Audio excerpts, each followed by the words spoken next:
Some babies take to the water right away. Others, well, some need a little warming up. But baths can still become a treasured part of your routine. Just stay mindful of a few key things and you're on your way to a safe, comfortable, engaging bath. Here we'll show you how to safely bathe your newborn and talk through the techniques you'll need as they grow. Now let's get started.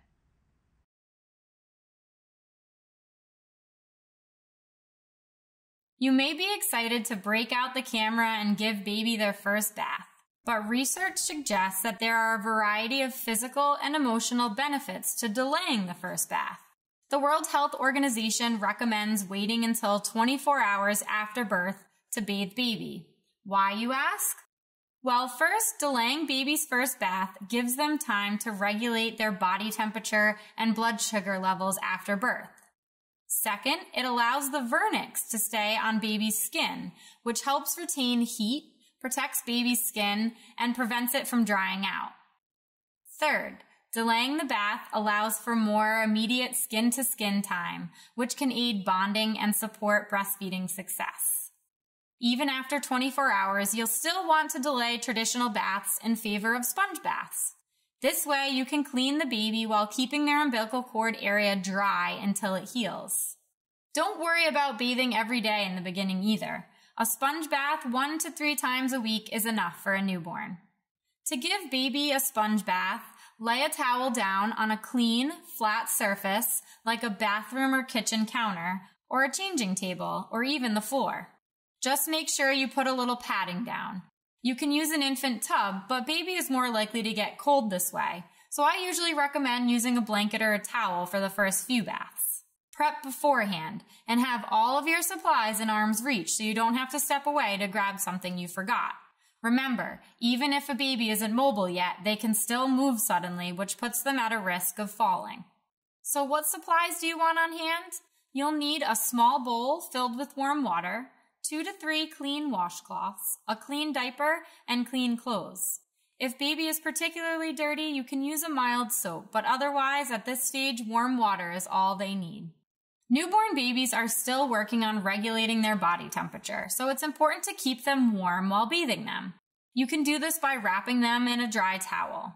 This way, you only need to expose one part of their body at a time as you wash them. While you want to remove their clothes before placing them in the towel, feel free to leave their diaper on and save the diaper area for last to avoid any accidents. When washing a baby, go from their cleanest part to their dirtiest. This typically means starting with the face and ending with the diaper area. With baby's face, be careful not to get water in their eyes. And make sure to use separate and clean parts of the washcloth to wash each eye, as well as for their mouth and nose. That way, in case there are any germs or bacteria, they don't find their way into these sensitive parts of their body. And don't forget to get behind those ears where spit up and drool tend to collect. Milk and spit up can also collect around their neck and under their chin. Wash their neck and work your way down the body, uncovering parts as you wash them and recovering them when you finish. Creases and folds on their arms, legs, and diaper area can be extra dirty, so those are generally the last parts cleaned. And of course, when cleaning the stomach, avoid their healing umbilical cord. When you're all done, wrap them in the towel to dry off, and then give them a fresh clean diaper and a fresh change of clothes.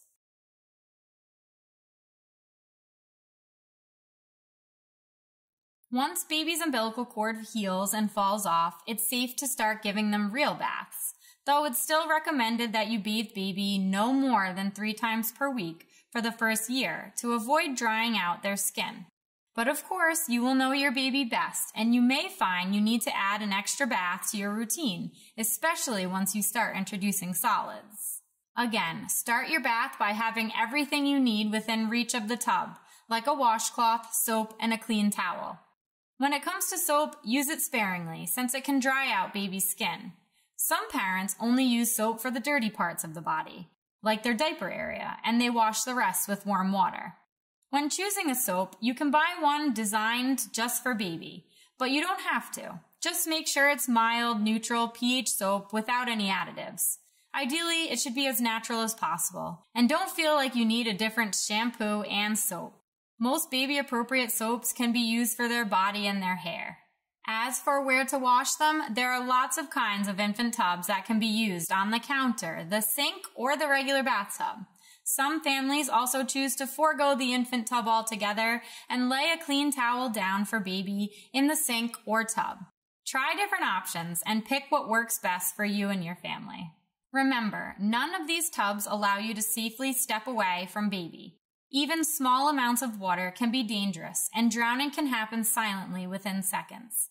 Stay close with a hand on baby and be extra mindful when moving them in and out of the tub, since babies can get pretty slippery.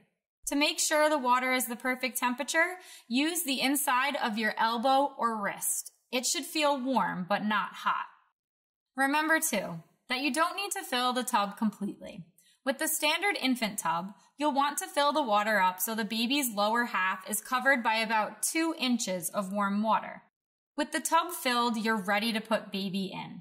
Support their head and neck as you guide them feet first into the water. Continue to support baby's head and neck as needed throughout their bath.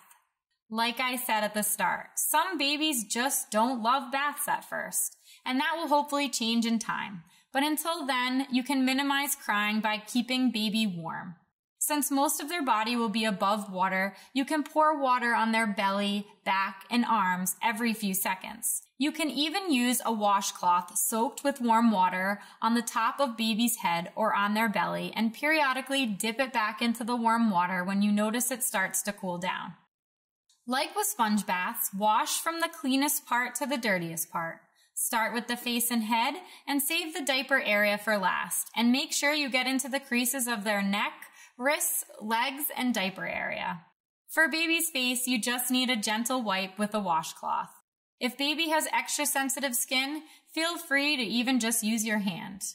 For baby's head, if you're using soap, wash their hair and rinse with water. But again, you don't need soap. You can simply wipe with a wet washcloth. Before moving on to the other body parts, be sure to clean in the folds of baby's neck.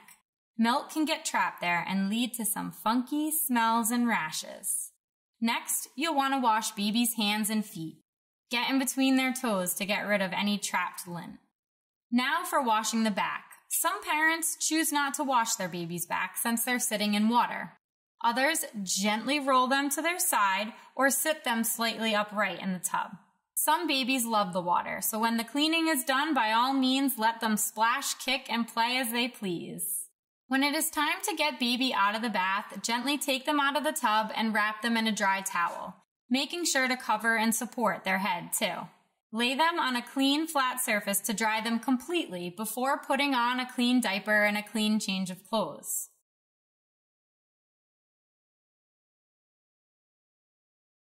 A question I get a lot is how to clean baby's private parts, especially in the beginning.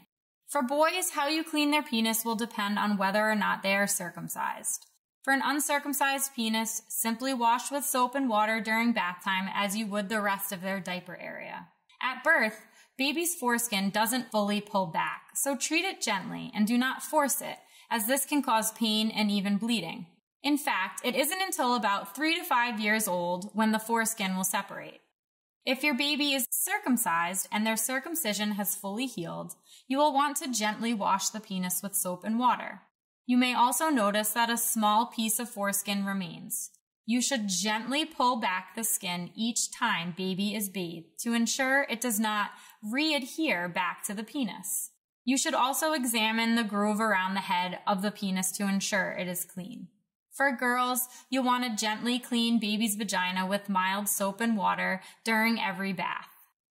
2 important things to remember are you want to wipe from front to back and in to out, meaning start with the inner folds of the vagina and work your way out, always wiping from front to back. Pay attention to the folds around their thighs as well.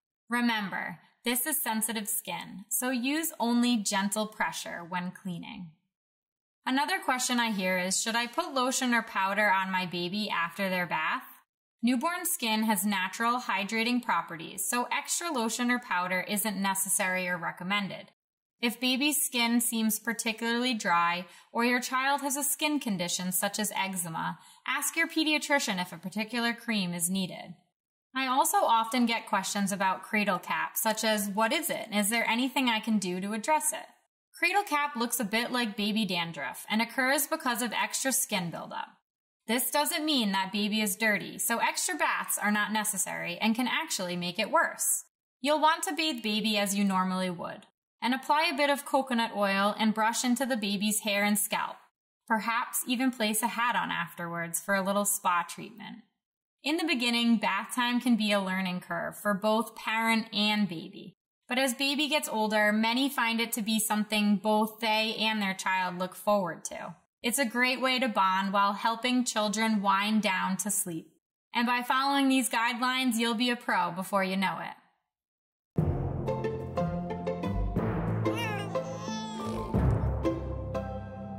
Don't worry, you've got this.